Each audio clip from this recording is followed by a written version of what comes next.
En manchette ce soir, incendie suspect à Amos. Une résidence a été la proie des flammes dans des circonstances nébuleuses. Lancement des travaux du carrefour giratoire des routes 111 et 117 à Val-d'Or. On ne s'attend pas à des impacts si importants que ça là, sur la circulation. Et les acteurs du milieu réfléchissent à des solutions pour contrer la pénurie de main-d'œuvre.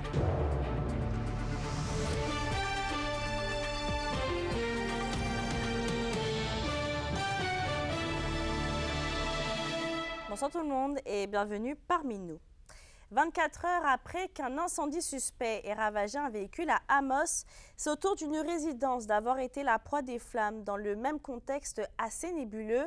Vers 4h30 ce matin, les autorités ont été appelées à se rendre sur les lieux de l'incendie dans le secteur de la 3e avenue Est. Personne n'aurait été blessé dans l'événement et au vu du caractère possiblement criminel du brasier, une enquête est en cours. Un technicien en scène d'incendie et un enquêteur de la Sûreté du Québec se sont rendus sur place ce matin. Un poste de commandement a d'ailleurs été déployé une bonne partie de la journée. Sur la scène judiciaire maintenant, un homme de 53 ans de Rouyn-Noranda fait face à la justice pour une affaire de vol et d'intrusion. Stéphane Dumulon a été pris sur le fait le 8 mai dernier dans le secteur de la 7e rue par des agents de la Sûreté du Québec et il n'en serait pas à ses premiers méfaits dans les dernières semaines. Selon la SQ, plusieurs signalements de vol et d'intrusion ont été faits la semaine dernière dans les secteurs des quartiers Évin et Noranda. Et à la suite de son arrestation, sa résidence a été perquisitionnée et plusieurs items volés auraient été retrouvés. Stéphane Dumulon a comparu au palais de justice de Rouyn-Noranda et fait face donc à 3 chefs d'accusation, dont vol de véhicules et recel. Et ce dernier va rester derrière les barreaux pour la suite des procédures. Dans un autre dossier maintenant, c'est la semaine prochaine que vont débuter les travaux du carrefour giratoire des routes 111 et 117 à Val-d'Or, qu'Emilia Laliberté fait le point sur le chantier. Les usagers de la route du quartier Solovine de Val-d'Or vont devoir planifier leur déplacement dans les prochaines semaines puisque le carrefour giratoire de la route 111 et 117 va être réaménagé pour devenir double. Les travaux vont débuter mardi prochain, le 21 mai, et devraient se terminer à la mi-octobre. Pendant les travaux, on va fermer l'approche sud complètement et on va aussi interdire les manœuvres de virage à gauche. En interdisant ces manœuvres-là, on assure une meilleure continuité de la circulation. On n'a pas de manœuvres conflictuelles, donc ça va améliorer la sécurité et la fluidité. Près de 21 000 véhicules utilisent le chemin chaque jour et selon le ministère des Transports, le carrefour giratoire ne répond plus au débit de circulation. L'ingénieur à la direction de projet, Mathieu Roussy, n'anticipe toutefois pas de congestion majeure durant les périodes de travaux. C'est sûr que présentement, on en a déjà. On s'attend à ce qu'il y en aille un petit peu, mais pas énormément plus. Du côté du réseau municipal, c'est quand même difficile d'évaluer l'impact parce qu'on sait que les gens vont choisir leur propre chemin pour retourner à la maison. Mais on ne s'attend pas à des impacts si importants que ça là, sur la circulation. Quelques détours sont par contre à prévoir. Le plus long détour, on parle d'environ 7 km. C'est pour les gens qui arriveraient de Sullivan et voudraient se rendre vers Mont-Laurier. On les apporte vers le giratoire de la 3e avenue Boulevard Barrette pour faire un demi-tour et retourner sur la 117 Sud, là, qui est un détour d'environ 7 km. Le chantier qui va s'échelonner sur 5 mois et demi représente un investissement de 12 millions de dollars. Une séance d'information publique va d'ailleurs se tenir ce soir entre 19h et 20h30 à l'église Saint-Bernard du quartier Solovine. Emilia Laliberté, RNC Nouvelles, Val-d'Or.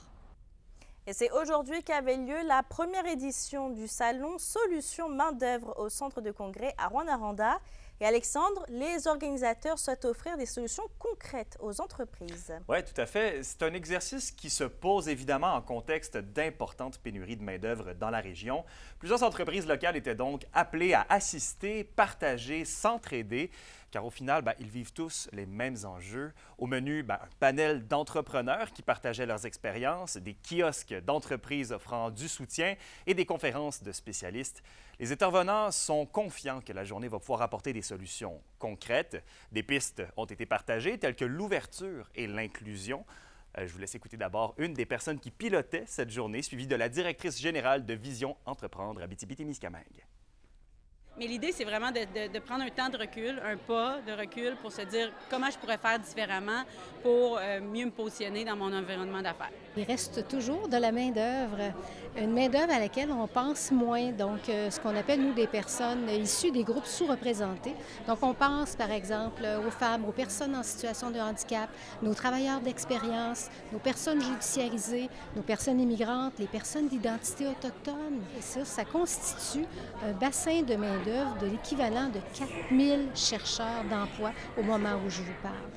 Et Alexandre, les entreprises ont été encouragées à faire appel à l'externe pour les aider. Oui, par exemple, au niveau du recrutement, de faire appel à l'international. Le CLD vise à démocratiser l'immigration économique et la rendre plus accessible. Mais faire appel à l'externe, c'est aussi en vue de l'optimisation de la productivité de l'entreprise. Et c'est là que l'intelligence artificielle entre en compte. Parce que oui, l'IA a été au cœur des solutions, à savoir comment faire plus avec moins, l'optimisation. Et à ce sujet, je vous laisse écouter une des entrepreneurs qui était présente aujourd'hui, qui aborde d'abord la question de l'intelligence artificielle, suivie de l'important défi qu'est la rétention du personnel. La rédaction de texte, des choses comme ça, bien, des fois, ça peut vraiment venir nous aider à nous faire sauver du temps, l'analyse de certaines tâches, certaines données de ce qu'on fait. Je pense que, évidemment, ça peut vraiment juste nous aider. Là. On manque, c'est le salon Solutions main-d'œuvre, ça pourrait être une solution, justement, à la main-d'œuvre. Même chose aussi au niveau de la rétention de personnel. Ça passe vraiment par la reconnaissance, ça passe par la culture de l'entreprise, ça passe par les activités qu'on fait, ça passe par comment on démontre nos valeurs d'entreprise dans le quotidien. Essayer de mettre des choses en place pour que les gens puissent rester parce que c'est un coût pour une entreprise, là, la rétention de personnel. D'ailleurs, le CLD a annoncé aujourd'hui qu'une mission régionale pour l'Abitibi-Témiscamingue est lancée au Madagascar afin d'attirer les travailleurs de la grosse île africaine dans la région. Un pas de plus, donc, sur la voie de l'immigration économique. Merci, Alexandre. Au revoir. En pleine campagne de valorisation du réseau public de santé, la Confédération des syndicats nationaux craint des moments difficiles pour les citoyens et le personnel dans le réseau de la santé régionale après l'annonce des bris de service du 6 de l'Abitibi-Témiscamingue. Selon la CSN, 76 quarts de travail par période de 15 jours restent à découvert et sans solution, et ce malgré l'appel de retraités et le temps supplémentaire qu'accepte d'effectuer le personnel déjà épuisé, en plus d'utiliser la main-d'œuvre indépendante. Pourtant, selon les délégués syndicaux, ce n'est pas la première fois que des cris d'alerte sont lancés pour éviter la pénurie tant en hôpital qu'en CHSLD. On a laissé des agences privées, des agences de placement, s'occuper d'embaucher puis de fournir la main-d'œuvre. Puis là, on doit s'affranchir de ça parce que ça coûte des prix qui n'ont pas de maudit bon sens. D'ailleurs, il y a quelques-unes de ces entreprises-là qui sont sur une liste noire parce qu'ils ont fait de la collusion entre eux pour fixer les prix le plus haut possible. On a des bonnes personnes qui travaillent aussi dans la main-d'œuvre dépendante. Les choses qui font en sorte qu'ils ne viennent pas travailler directement pour le CIS, on ne se le cachera pas, c'est les conditions de travail et le salaire. C'est aussi la pénurie de logement qu'il y a en ce moment qui ne leur permet pas d'amener leur famille vivre en Abitibi-Témiscamingue. Fait que je pense qu'il faut vraiment que le gouvernement s'attaque à ces situations-là pour permettre à ces gens-là de venir travailler avec nous définitivement. Puis enfin, pour une fois, de façon permanente, peut-être pouvoir pallier la pénurie de personnel. On vous en parlait hier que les caisses Desjardins de Malartic et Barrault allaient fermer à compter du 21 juin prochain. Eh bien, le maire de Malartic, Martin Ferron, déplore la décision de la caisse de l'Est de l'Abitibi. Il affirme que sa population doit, elle aussi, avoir accès à des services bancaires de qualité et de proximité. La ville compte d'ailleurs s'opposer à la décision de Desjardins, puisqu'il s'agit de la dernière institution financière présente dans la municipalité. On savait que ça viendrait un jour, je vous dirais, avec tout ce qu'on voit dans le marché. Mais quand même, je pensais que moi, ça aurait été plus une transformation des services qu'une fermeture des services. On a vu tous les villages se faire enlever le service. Là, c'est les petites villes. Puis je ne fais pas une prédiction en vous disant que peut-être que, ou j'en fais une, que dans quelques années, ça va peut-être être Val-d'Or, c'est Rouyn-Noranda, qui tout le monde n'auront plus de services de proximité ou très peu. Ça s'en vient comme ça, c'est des services inhumains, c'est des services numériques. Le député fédéral de Louis-Saint-Laurent du Parti conservateur, Gérard Deltel, était de passage aujourd'hui en Abitibi-Témiscamingue. Il en a profité pour rencontrer les gens de la région afin de prendre le pouls des enjeux. Entrevue de Félix Bacquière. Pour commencer, c'est quoi la raison de votre visite aujourd'hui dans la région? Oui, on fait une tournée du Québec. Tous les députés, on visite toutes les régions du Québec. Puis il était très important pour nous de venir ici en Abitibi. Et vous savez, le meilleur politicien, c'est pas celui qui parle le plus, c'est celui qui écoute le plus pour mieux parler à peine. Alors, c'est ça qu'on a fait aujourd'hui. On écoutait attentivement. On avait des gens de tous les milieux, évidemment, des élus, les conseillers municipaux. On avait également des gens du monde communautaire, du monde d'affaires et aussi des gens qui sont impliqués dans comment aider les gens les plus démunis d'entre nous. Puis il y a une crise du logement au Canada, au Québec, puis la région de Val-d'Or n'y fait vraiment pas exception. Quelles seraient les démarches du Parti conservateur à ce moment-là? Alors, nous, on a un objectif très clair, c'est que chaque municipalité devra augmenter de 15 la construction domiciliaire et ceux qui atteindront cet objectif-là auront la contribution fédérale. Et s'ils dépassent, encore mieux, on va investir davantage. Parce qu'il faut investir là où les besoins sont et aussi là où la volonté se manifeste de la façon la plus percutante possible. Et c'est ce message qu'on a voulu passer aujourd'hui. Oui, on sera là pour aider les villes qui veulent construire du bâtiment, des logements. Et on sait que bâtir des logements, bien, ça comprend tous les types de logements. Maintenant, en matière d'immigration, vous savez, il y a une pénurie de la main-d'œuvre dans la région. Ça serait quoi la direction de votre parti en rapport avec ces deux enjeux-là? Et je pense qu'on a beaucoup à apprendre ici de l'Abitibi. Peu de gens le savent, mais il y a une centaine d'années, quand il y a eu la création de l'Abitibi avec les mines, il y a eu un afflux de citoyens qui n'étaient pas nés au Canada très majeur. L'Abitibi est née de ce besoin-là d'avoir et d'accueillir des immigrants de d'autres pays, et c'est tant mieux. Il faut le faire. Mais encore faut-il que cette immigration-là soit réussie. La meilleure façon de réussir l'immigration, c'est avec l'emploi. Et Dieu sait qu'on en a ici. Et Dieu sait qu'on a des opportunités. Est-ce que vous avez des idées au moment où on se parle pour des mesures environnementales qui seraient pertinentes pour la région de l'Abitibi-Témiscamingue? Alors, les incitatifs fiscaux sur les nouvelles technologies, feu vert aux énergies vertes, l'avantage canadien est travailler main dans la main avec les Premières Nations.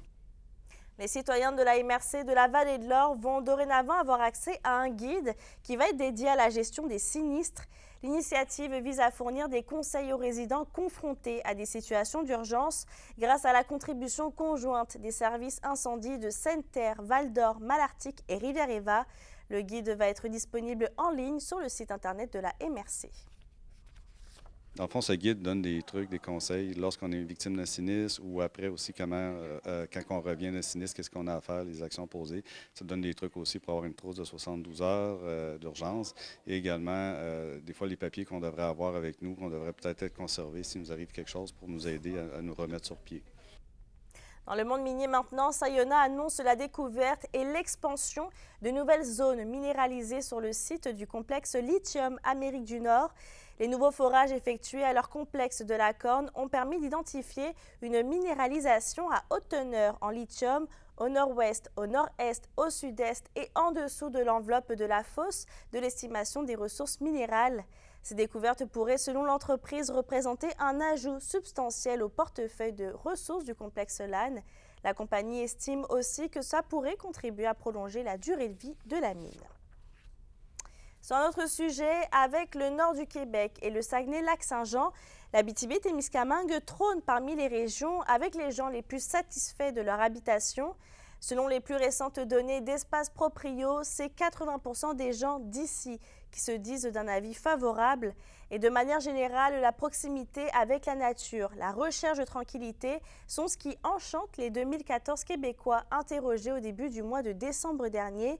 Et toujours selon les données du sondage, c'est la maison unifamiliale qui est l'option la plus intéressante pour les répondants.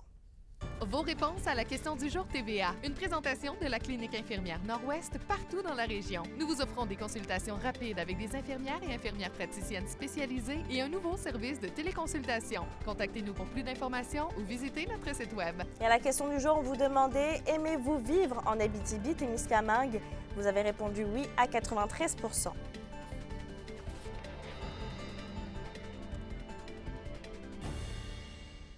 Un peu plus de 38 000 $, c'est le montant remis par les restaurants Tim Hortons à la suite de la campagne du biscuit Sourire à un bénéficiaire de la ville de Rouyn-Noranda. Et cette année, les sommes recueillies seront offertes à l'école Notre-Dame de Protection. Les fonds vont servir à l'amélioration de la cour de jeu pour en faire profiter au maximum les élèves de l'établissement. Et d'ailleurs, en parlant de dons, les Chevaliers de Colomb saluent la générosité des citoyens alors que les différents chapitres au Québec, dont à Amos, annoncent la fin de leur campagne charitable. 26 $ ont été remis, dont plus de 2500 $ à la Maison du Bouleau Blanc et 1395 $ au Centre de prévention du suicide d'Amos. On va parler maintenant de la témiscabitibienne Brittany Bouchard-Lebel qui va participer les 30 et 31 mai prochains aux Olympiades métiers 2024. La compétition qui est à Québec cette année est dédiée aux métiers spécialisés et rassemble plus de 40 professions en compétition. Brittany Bouchard-Lebel est professionnelle en dessin et technologie architecturale et elle est affiliée au Centre de formation professionnelle de Val-d'Or. L'indice boursier minier au TVA Nouvelle 18h est une présentation de GFM Groupe Financier. Dirigeants d'entreprises et particuliers, fiez-vous aux experts de GFM pour vos placements, assurance de personnes et assurance collective. Car pour vous, ils vont au-delà de la finance. Bonjour, c'est Benoît McGuinness. Un peu plus tard, on vous parle de la pièce La Machine de Turing qui va jouer ce soir sur la vie de Alan Turing.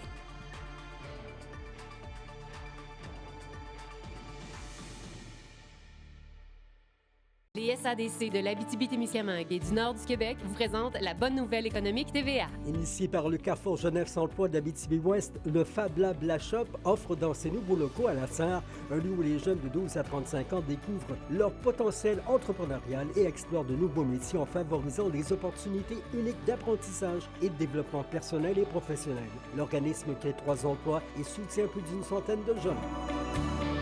Les SADC, partenaires de l'économie de la région.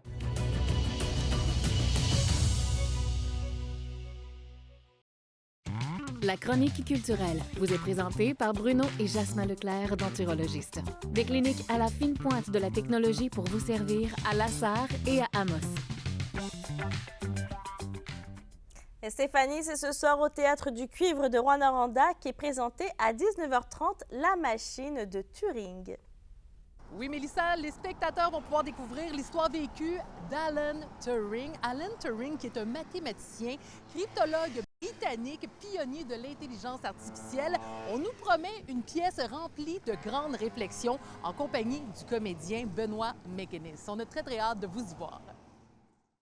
L'histoire d'Alan Turing, un mathématicien qui a été quand même super important dans notre histoire, mais que les gens connaissent peu. Puis c'est grâce à lui, entre autres, que la Deuxième Guerre mondiale s'est arrêtée plus rapidement parce qu'il a décrypté les codes des nazis. Il a fait en sorte qu'ils piégeaient leurs codes secrets, donc les nazis ne pouvaient plus faire d'intervention en secret. Donc, la guerre s'est arrêtée un peu grâce à lui, grâce à une machine qu'il a inventée. On dit que c'est le père de l'ordinateur qu'on connaît aujourd'hui et même de l'intelligence artificielle dont on parle beaucoup en ce moment. Mais là, on parle de lui dans les années 40. Quand il parlait d'ordinateur et d'intelligence artificielle à cette époque-là, c'était ridicule. Les gens riaient de lui. Mais il a fondé les bases quand même de tout ça et ça existe encore aujourd'hui, puis on est complètement là-dedans. Fait on raconte la vie d'Alan Turing, puis c'est intéressant parce qu'il y a plein de pans d'histoire que les gens connaissent pas sur lui et sur cette histoire-là en général de cette époque-là dans les années 40-50 de la Deuxième Guerre. Évidemment, on parle de mathématicien, on parle de quelqu'un qui s'est suicidé à la fin de sa vie parce qu'il était homosexuel, il a été condamné pour ça, il a eu une fin de vie vraiment tragique. Mais c'est quelqu'un qui était probablement dans un spectre quelconque, probablement autiste ou Asperger, qui c'est pas déterminé parce qu'à cette époque-là, il faisait pas de tests pour tout ça. Mais c'était un génie, c'était un surdoué. Et il est très drôle, il est quand même lumineux. C'est quelqu'un qui faisait rire les autres parce qu'il était différent, parce qu'il sortait de chez lui en pyjama, parce qu'il avait oublié de s'habiller, parce que la façon qu'il rit à un événement, les autres autour étaient comme « Oh mon Dieu, Alan Turing est dans place parce qu'on vient d'entendre son rire. » C'était quelqu'un de quand même lumineux qui aimait être avec les autres. Fait que c'était intéressant même pour moi, quand j'ai approché le personnage, c'était pas juste un rat de laboratoire qui est enfermé puis qui fait des calculs. C'était un mathématicien qui était allumé et qui avait aussi une philosophie de vie, qui voulait penser autrement. Tu sais, il dit dans la pièce, pourquoi on ne se permettrait pas de penser différemment de ce qu'on nous enseignait? Puis lui, dans ses mathématiques, c'était ça. C'est des formules mathématiques qu'on m'a appris, mais mettons que je m'en vais ailleurs. Mettons que je prends les mathématiques puis je m'en vais ailleurs. C'est comme ça qu'il a construit cet ordinateur-là, cette machine Enigma, pour piéger les Allemands. Donc, mais il y a quelque chose de très drôle, effectivement. Et je m'adresse au public pendant la pièce. Donc, je crée une relation avec eux en disant, me voici Alan Turing, je vais vous raconter mon histoire et on va dans des flashbacks, on va dans son futur, dans son passé à l'université, mais dans son futur aussi, vers sa mort et tout ça. Mais c'est très, très intéressant comme pièce, puis c'est pas juste dramatique. Et c'est ce midi à la librairie Livresse de Rouyn-Noranda qu'on nous présentait un tout nouveau podcast, Mélissa, un tout nouveau balado. C'est le Point d'appui, Centre d'aide et de prévention des agressions à caractère sexuel de Rouyn-Noranda qui présentait la sortie de ce nouveau projet. L'organisme s'est associé avec 2 élèves de l'école secondaire La Source et ils étaient très, très fiers de nous présenter leur tout nouveau projet. Le but, c'est de parler de violences sexuelles en général, de thèmes qui abordent les jeunes, puis surtout d'avoir leurs commentaires, eux, qu'est-ce que ça leur fait vivre, les résultats du sondage qu'on a fait avec les élèves. Donc, à brûle-pourpoint, de parler de qu'est-ce que ça leur... les réactions, tu sais, puis ils nous posaient des questions parce que c'est vraiment eux qui leadaient la conversation. Donc, ils dirigeaient la conversation. Donc, nous, on était là plus à titre de professionnels qui donnaient un peu le point de vue théorique. La randonnée familiale Cyclotitour du Tour de l'Abitibi-Glencore arrive bientôt. L'événement propose un circuit de 69 km entre Amos et Val-d'Or et on vous annonce la date après la pause.